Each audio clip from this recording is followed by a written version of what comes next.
सभी श्रोताओं का हार्दिक अभिनंदन। लीजिए सुनिए मुंशी प्रेमचंद द्वारा रचित प्रसिद्ध उपन्यास गोदान का 21वां भाग। कोई ऊख काटता था, कोई छीलता था, कोई पूले बांधता था।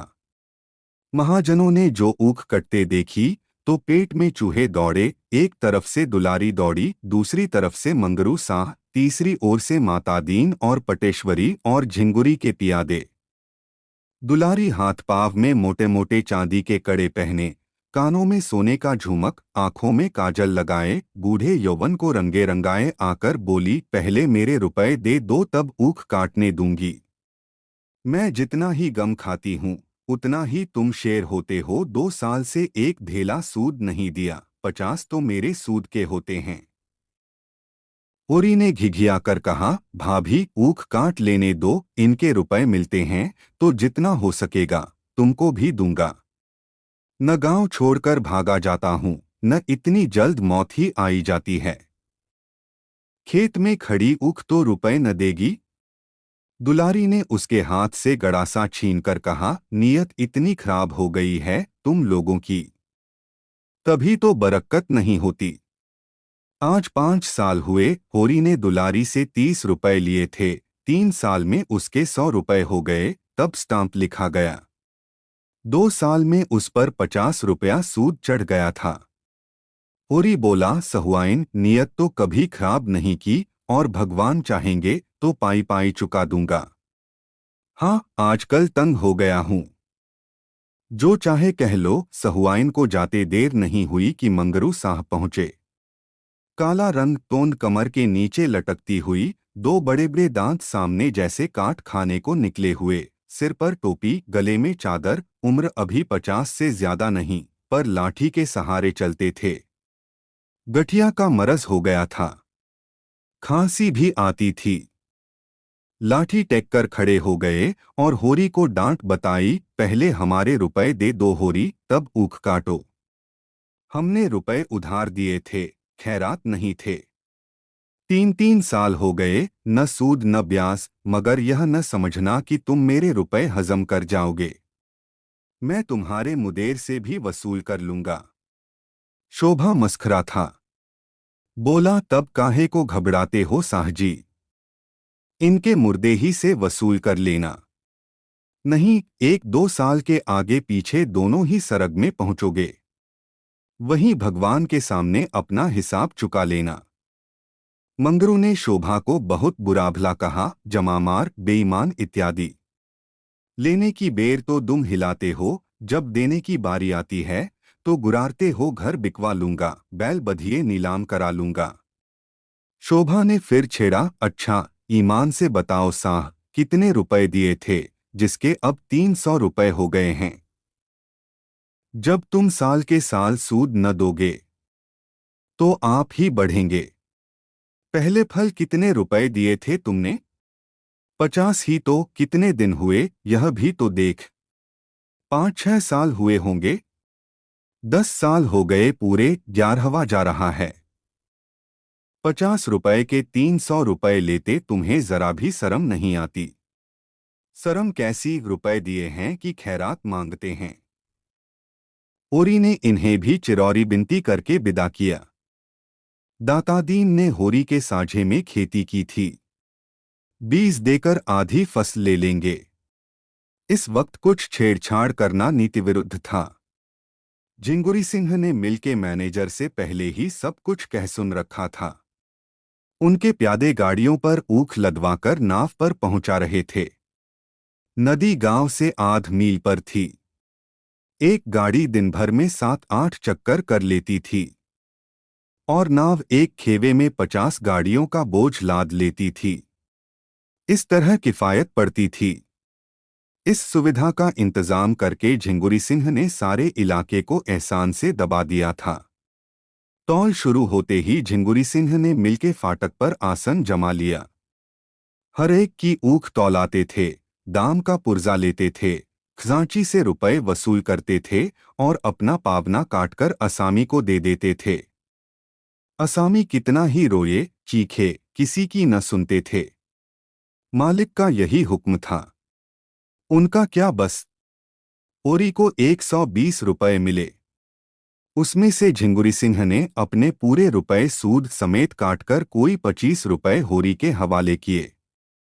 होरी ने रुपए की ओर उदासीन भाव से देखकर कहा, यह लेकर मैं क्या करूंगा ठाकुर? यह भी तुम ही ले लो, मेरे लिए मजूरी बहुत मिलेगी। झिंगुरी ने 2500 रुपए जमीन पर फेंक कर कहा, लो या फेंक दो, तुम्हारी खुशी। तुम्हारे कारण मालिक की घुड़कियां खाईं और अभी राय साहब सिर पर सवार हैं कि डाढ़ के रुपए अदा करो। तुम्हारी गरीबी पर दया करके इतने रुपए दिए देता हूं, नहीं एक धेला भी न देता। अगर राय साहब ने सख्ती की तो उल्टे और घर से देने पड़ेंगे। होरी ने धीरे से रुपए उठा लिए और बाहर निकला कि नोखेराम ने ललकारा। होरी ने जाकर 2500 रुपए उनके हाथ पर रख दिए और बिना कुछ कहे जल्दी से भाग गया। उसका सिर चक्कर खा रहा था। शोभा को इतने ही रुपए मिले थे। वह बाहर निकला तो पटेश्वरी ने घेरा। शोभा बदल पड़ा, बोला, मेरे पास रुपए नहीं हैं। तुम्हें जो कुछ करना हो कर लो। पटेश्वरी ने गर्म होकर कहा, ऊख बेची है कि नहीं? हाँ, बेची है। तुम्हारा यही वादा तो था कि ऊख बेचकर रुपया दूंगा। हाँ था, तो फिर क्यों नहीं देते? और सब लोगों को दिए हैं कि नहीं? हाँ, दिए हैं। तो मुझे क्यों नहीं देते? मेरे पास अब जो कुछ बचा है वह बाल बच्चों के लिए है। पटेश्वरी ने बिगड़कर कहा, तुम रुपए दोगे शोभा? और हाथ जोड़कर, और आज ही, हाँ अभी जितना चाहो बहक लो। एक रपट में जाओगे 6 महीने को, पूरे 6 महीने को, न एक दिन बेस न एक दिन कम। यह जो नित्य जुआ खेलते हो वह एक रपट में निकल जाएगा। मैं जमींदार या महाजन का नौकर नहीं हूं, सरकार बहादुर का नौकर हूं, जिसका दुनिया भर में राज है और जो तुम्हारे महाजन और जमींदार दोनों का मालिक है। पटेश्वरी लाला आगे बढ़ गए। शोभा और होरी कुछ दूर चुपचाप चले, मानो इस धिक्कार ने उन्हें संजनाहीन कर दिया हो। तब होरी ने कहा, शोभा, इसके रुपए दे दो, समझ लो ऊख में आग लग गई थी। मैंने भी यही सोचकर मन को समझाया है। शोभा ने आहत कंठ से कहा, हाँ दे दूंगा दादा। न दूंगा तो जाऊंगा कहाँ? सामने से गिरधर ताड़ी पिए झूमता चला आ रहा था। दोनों को देखकर बोला, झिंगुरिया ने सारे का सारा ले लिया होरी काका। चबैना को भी एक पैसा न छोड़ा, हत्यारा कहीं का, रोया गिड़गिड़ाया। पर इस पापी को दया न आई। शोभा ने कहा, ताड़ी तो पिए हुए हो, उस पर कहते हो एक पैसा भी न छोड़ा। गिरधर ने पेट दिखाकर कहा, सांझ हो गई, जो पानी की बूंद भी कंठ तले गई हो तो गोमांस बराबर। एक इकन्नी मुंह में दबा ली थी। उसकी ताड़ी पी ली, सोचा साल भर पसीना गारा है तो एक दिन ताड़ी तो पी लूं। मगर सच कहता हूं, नशा नहीं है। एक आने में क्या नशा होगा? हाँ, झूम रहा हूं जिसमें लोग समझें खूब पिए हुए हैं। बड़ा अच्छा हुआ काका, बेबाकी हो गई। 20 लिए उसके 160 भरे, कुछ हद है। होरी घर पहुंचा तो रूपा पानी लेकर दौड़ी, सोना चिलम भर लाई। धनिया ने चबेना और नमक लाकर रख दिया और सभी आशा भरी आंखों से उसकी ओर ताकने लगीं। जुनिया भी चौखट पर आ खड़ी हुई थी। होरी उदास बैठा था। कैसे मुंह हाथ धोए, कैसे चबेना खाए। ऐसा लज्जित और ग्लानित था, मानो हत्या करके आया हो। धनिया ने पूछा, कितने की तौल हुई? 120 मिले, पर सब वहीं लुट गए, धेला भी न बचा। धनिया सिर से पांव तक भस्म हो उठी। मन में ऐसा उद्वेग उठा कि अपना मुंह नोच ले बोली, तुम जैसा घामड़ आदमी भगवान ने क्यों रचा? कहीं मिलते तो उनसे पूछती। तुम्हारे साथ सारी जिंदगी तलक हो गई। भगवान मौत भी नहीं देते कि जंजाल से जान छूटे। उठाकर सारे रुपए बहनोइयों को दे दिए। अब और कौन आमदनी है जिससे गोई आएगी? हल में क्या मुझे जोतोगे या आप जुतोगे? मैं कहती हूँ तुम बूढ़े हुए, तुम्हें इतनी अक्ल भी नहीं आई कि गोइम भर के रुपए तो निकाल लेते। कोई तुम्हारे हाथ से छीन थोड़े लेता। पूस की यह ठंड और किसी की देह पर लगता नहीं। ले जाओ सबको नदी में डुबा दो, सिसक कर मरने से तो एक दिन मर जाना फिर अच्छा है। कब तक पुआल में घुसकर रात काटेंगे, और पुआल में घुस भी लें तो पुआल खाकर रहा तो न जाएगा। तुम्हारी इच्छा हो घास ही खाओ, हमसे तो घास न खाई जाएगी। यह कहते कहते वह मुस्करा पड़ी। इतनी देर में उसकी समझ में यह बात आने लगी थी कि महाजन जब सिर पर सवार हो जाए और अपने हाथ में रुपए हों और महाजन जानता हो कि इसके पास रुपए हैं, तो असामी कैसे अपनी जान बचा सकता है। ओरी सिर नीचा किए अपने भाग्य को रो रहा था। धनिया का मुस्कराना उसे न दिखाई दिया। बोला मजूरी तो मिलेगी, मजूरी करके खाएंगे। धनिया ने पूछा कहाँ है इस गांव में मजूरी? और कौन मुंह लेकर मजूरी करोगे? मैं तो नहीं कहलाते। ओरी ने चिलम के कई कश लगाकर कहा, मजूरी करना कोई पाप नहीं है। मजूर बन जाए तो किसान हो जाता है, किसान बिगड़ जाए तो मजूर हो जाता है। मजूरी करना भाग्य में न होता तो यह सब विपत क्यों आती? क्यों गाय मरती? क्यों लड़का नालायक निकल जाता?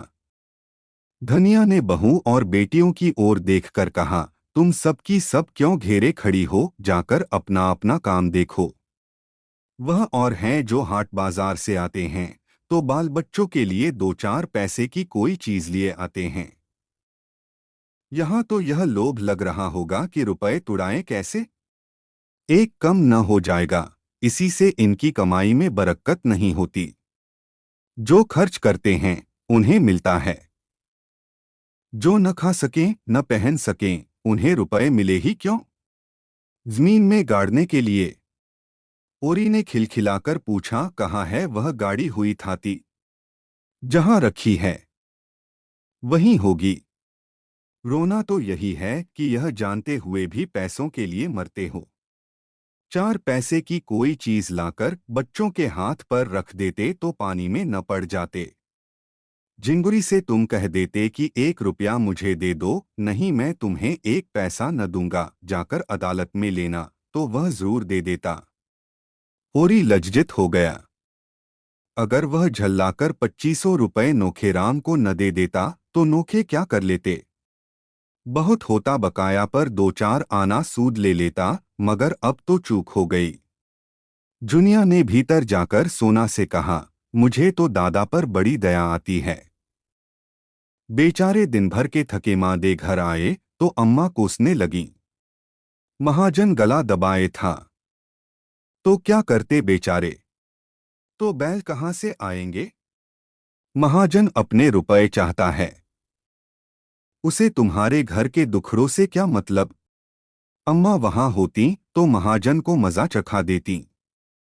अभागा रोकर रह जाता। जुनिया ने दिल लगी की तो यहाँ रुपए की कौन कमी है? तुम महाजन से जरा हंसकर बोल दो, देखो सारे रुपए छोड़ देता है कि नहीं। सच कहती हूँ दादा का सारा दुख दलिद्दर दूर हो जाए। सोना ने दोनों हाथों से उसका मुंह दबाकर कहा, बस चुप ही रहना, नहीं कहे देती हूँ। अभी जाकर अम्मा से मातादीन की सारी कलई खोल दूं तो रोने लगो। जुनिया ने पूछा, क्या कह दोगी अम्मा से? कहने को कोई बात भी हो जब वह किसी बहाने से घर में आ जाते हैं। तो क्या कह दूं कि निकल जाओ, फिर मुझसे कुछ ले तो नहीं जाते, कुछ अपना ही दे जाते हैं। सिवाय मीठी मीठी बातों के वह जुनिया से कुछ नहीं पा सकते। और अपनी मीठी बातों को महंगे दामों बेचना भी मुझे आता है। मैं ऐसी अनाड़ी नहीं हूं कि किसी के झांसे में आ जाऊं। हाँ, जब जान जाऊंगी कि तुम्हारे भैया ने वहां किसी को रख लिया है, तब की नहीं चलाती। तब मेरे ऊपर किसी का कोई बंधन न रहेगा। अभी तो मुझे विश्वास है कि वह मेरे हैं और मेरे ही कारण उन्हें गलीगली ठोकर खाना पड़ रहा है। हंस ने बोलने की बात न्यारी है, पर मैं उनसे विश्वासघात न करूंगी।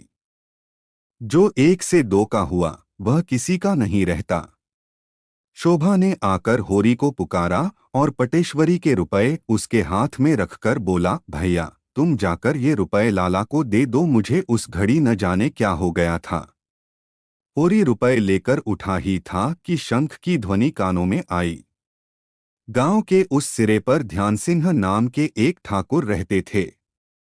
पलटन में नौकर थे और कई दिन हुए 10 साल के बाद रजा लेकर आए थे। बगदाद, अदन, सिंगापुर, बर्मा चारों तरफ घूम चुके थे। अब ब्याह करने की धुन में थे। इसीलिए पूजा पाठ करके ब्राह्मणों को प्रसन्न रखना चाहते थे।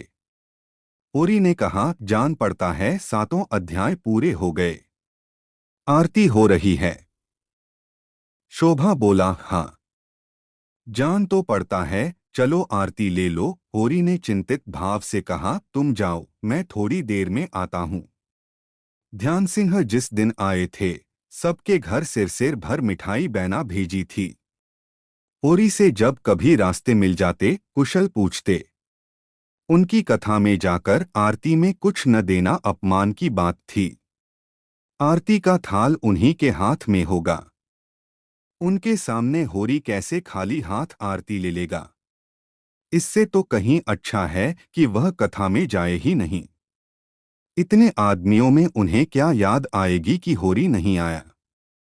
कोई रजिस्टर लिए तो बैठा नहीं है कि कौन आया कौन नहीं आया।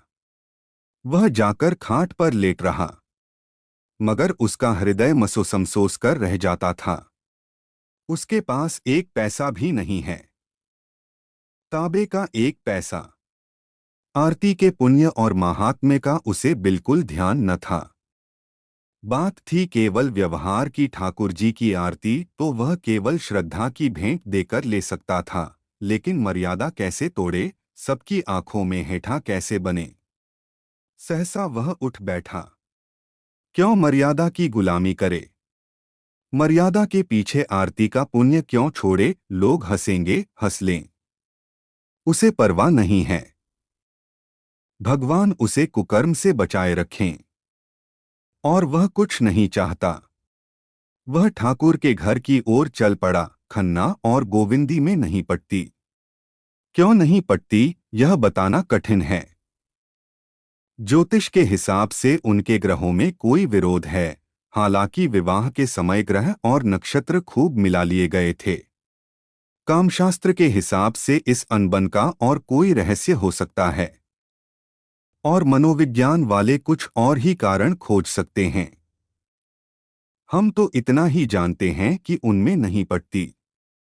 खन्ना धनवान हैं, रसिक हैं, मिलनसार हैं, रूपवान हैं, अच्छे खासे पढ़े लिखे हैं और नगर के विशिष्ट पुरुषों में हैं।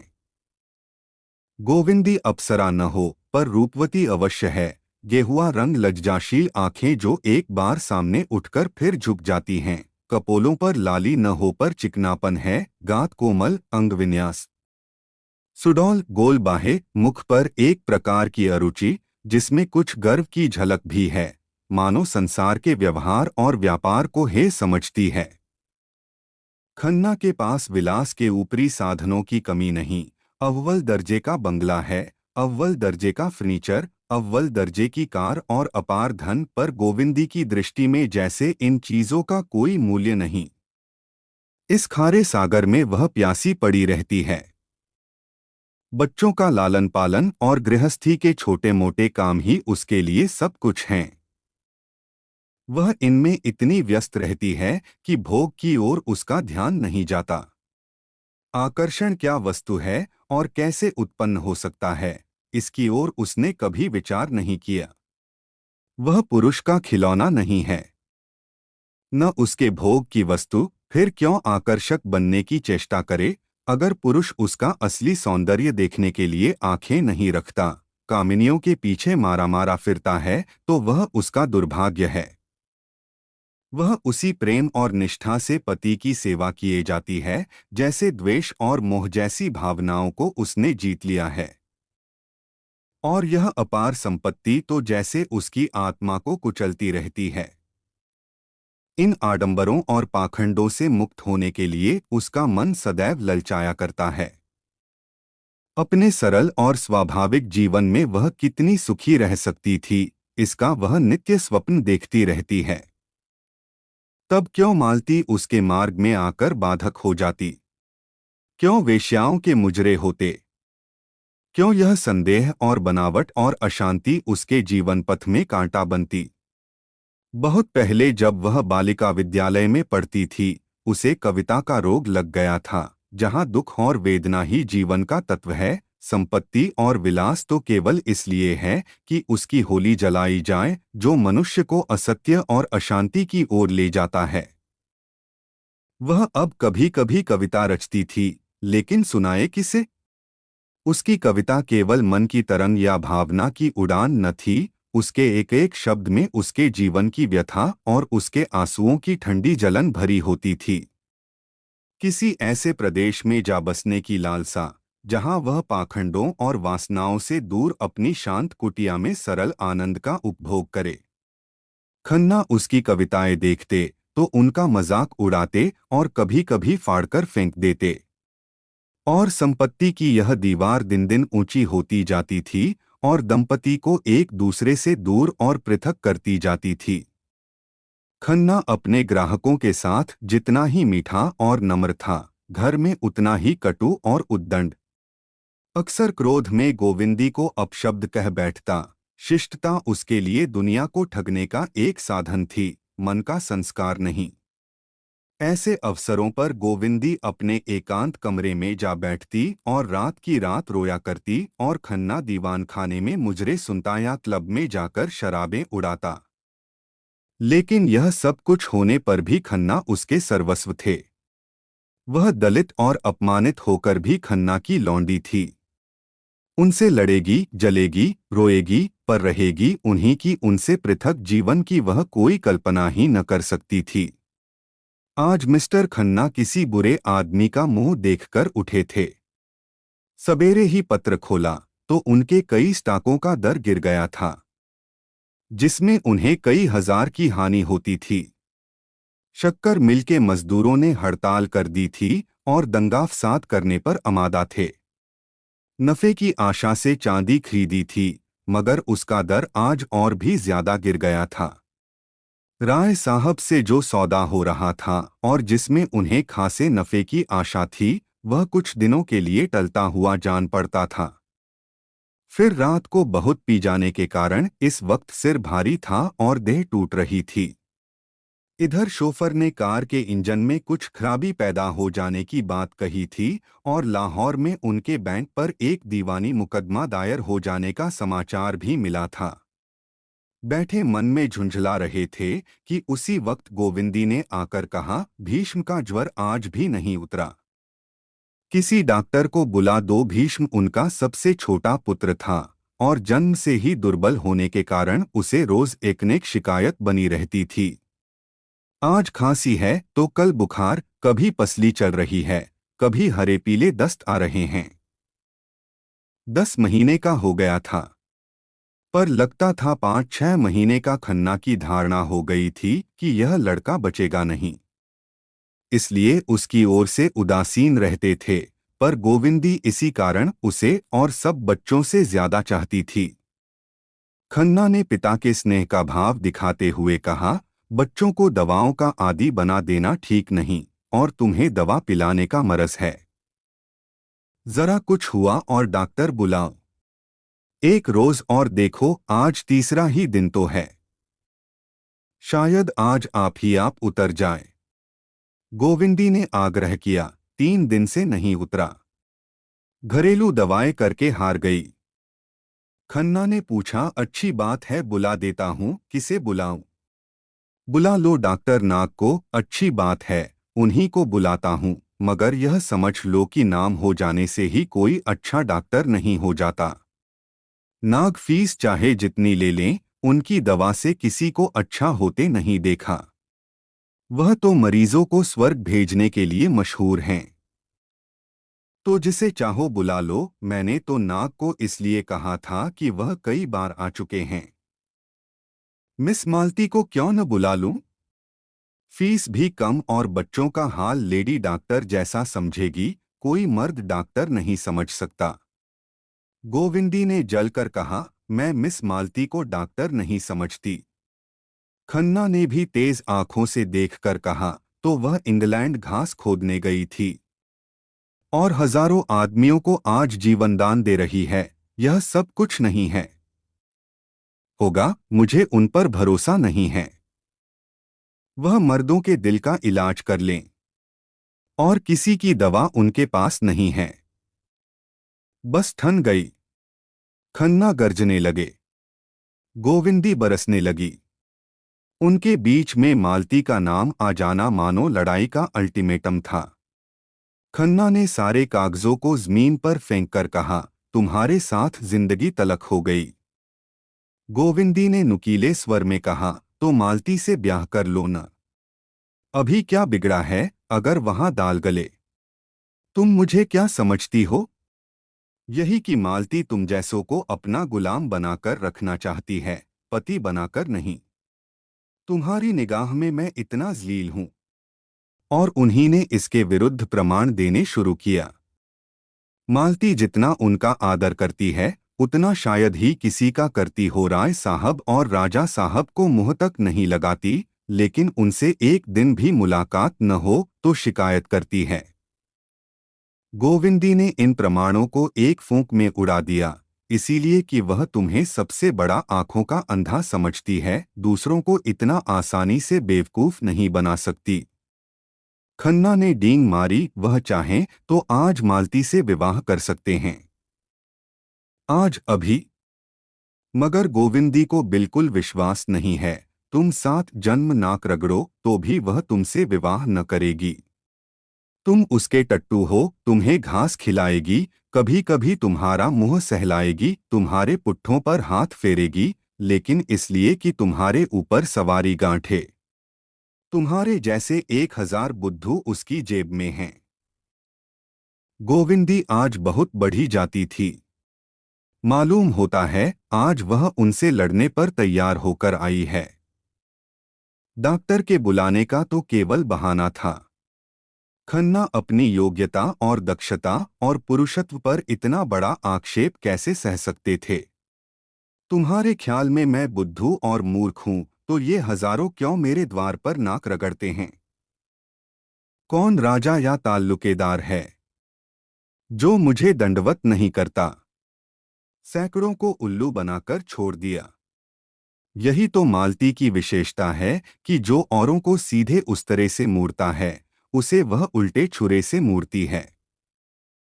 तुम मालती की चाहे जितनी बुराई करो, तुम उसकी पाँव की धूल भी नहीं हो। मेरी दृष्टि में वह वेश्याओं से भी गई बीती है, क्योंकि वह पर्दे की आड़ से शिकार खेलती है। दोनों ने अपने अपने अग्निबाण छोड़ दिए। खन्ना ने गोविंदी को चाहे दूसरी कठोर से कठोर बात कही होती, उसे इतनी बुरी न लगती, पर मालती से उसकी यह घृणित तुलना उसकी सहिष्णुता के लिए भी असह्य थी। गोविंदी ने भी खन्ना को चाहे जो कुछ कहा होता, वह इतने गर्म न होते, लेकिन मालती का यह अपमान वह नहीं सह सकते। दोनों एक दूसरे के कोमल स्थलों से परिचित थे। दोनों के निशाने ठीक बैठे और दोनों तिलमिला उठे। खन्ना की आंखें लाल हो गईं। गोविंदी का मुंह लाल हो गया। खन्ना आवेश में उठे और उसके दोनों कान पकड़कर जोर से ऐंठे और 3-4 तमाचे लगा दिए। गोविंदी रोती हुई अंदर चली गई। जरा देर में डॉक्टर नाग आए और सिविल सर्जन एम टाड़ आए और भिषगाचार्य नीलकंठ शास्त्री आए, पर गोविंदी बच्चे को लिए अपने कमरे में बैठी रही। किसने क्या कहा, क्या तशखीश की, उसे कुछ मालूम नहीं। जिस विपत्ति की कल्पना वह कर रही थी, वह आज उसके सिर पर आ गई। खन्ना ने आज जैसे उससे नाता तोड़ लिया, जैसे उसे घर से खदेड़कर द्वार बंद कर लिया। जो रूप का बाजार लगाकर बैठती है, जिसकी परछाई भी वह अपने ऊपर पड़ने नहीं देना चाहती। वह उस पर परोक्ष रूप से शासन करे। यह न होगा।